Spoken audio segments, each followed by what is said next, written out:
事实上，法国可以诞生 Coco Chanel 有一个很大的原因，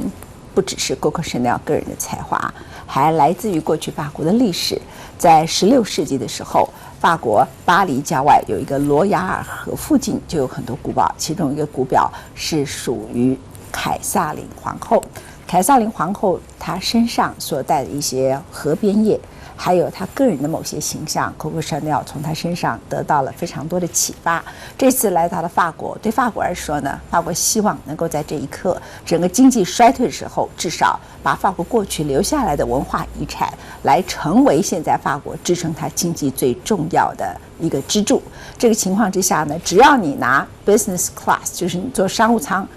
入关呐，就很像外交礼仪通啊，就直接进来，他几乎连1分钟都不检查你，简单的 passport show， 然后你是拿商务舱的机位，你马上就可以通关，通关非常的方便。因为对他们来讲，现在的旅游业、时尚业，尤其来自于中国大陆的买家，成了支撑法国经济很重要的支柱。我们特别来到罗亚尔河旁边这个启发 Coco Chanel 的古堡，在当地古堡美轮美奂，而且有非常多很好的餐厅。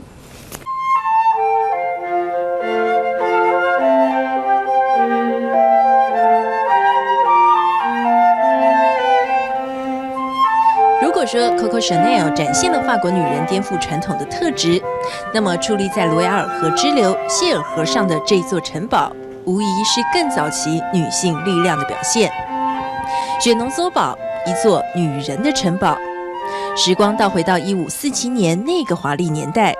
法国国王亨利2世将这座宅邸送给了年长他20岁的情妇戴安娜，也开启了城堡由女人当家的开始。戴安娜房内精雕细琢的家具都是文艺复兴时期的物品，而壁炉上大大的 H 跟 C 则是她与亨利2世凯撒琳皇后错综复杂的三角关系。据说在亨利2世意外身亡后，凯撒琳皇后立刻取而代之，成为这座古堡的新主人。壁炉上的字母就是代表她跟丈夫永恒的爱，但2个字母交错的效果却令人联想到戴安娜的 D。 在亨利2世过世之后，凯撒琳更在这间隐秘的办公室当起了摄政王后，辅佐3位儿子时间长达30年。而为了树立儿子的皇威跟地位，他所做出的决定是新建一个可以大宴宾客跟狂欢舞蹈的场所。Cette galerie a été créée, conçue en tout cas par Catherine de Médicis, qui était à l'époque régente de France.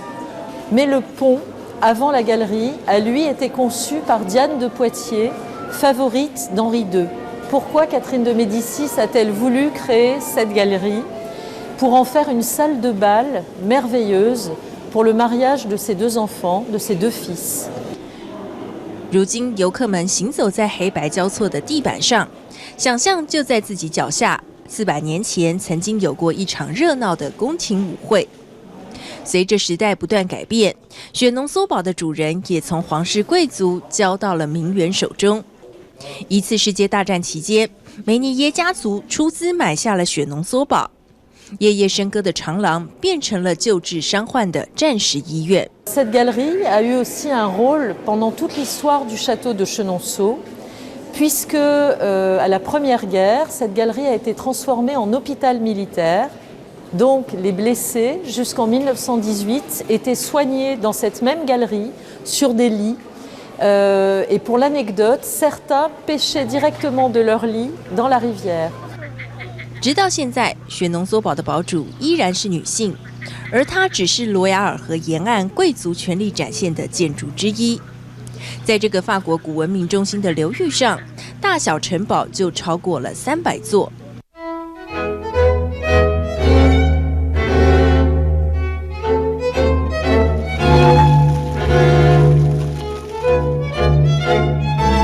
这座古堡虽然没有雪农索堡巨力万钧的后宫故事，却以精致绚丽的庭园牢牢抓住你的目光。